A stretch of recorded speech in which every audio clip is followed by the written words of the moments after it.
হাত সাবধান।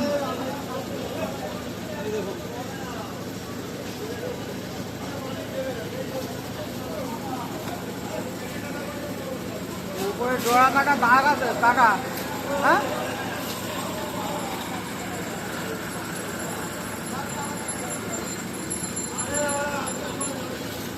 তো বন্ধুরা 22 কেজি হয়েছে শঙ্কর মাছ কাটছে দোয়ালদা। দেখুন দোয়ালদা আজকে দাম কত যাচ্ছে? 350 টাকা কেজি।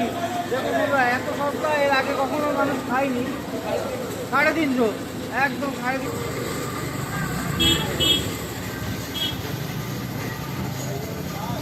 হেলিকপ্টার ওরা ওরা ওরা। দেখুন বন্ধুরা কাটিং দিয়ে দেবো। দীঘা দীঘা দীঘা একদম অরিজিনাল পঞ্চশঙ্কর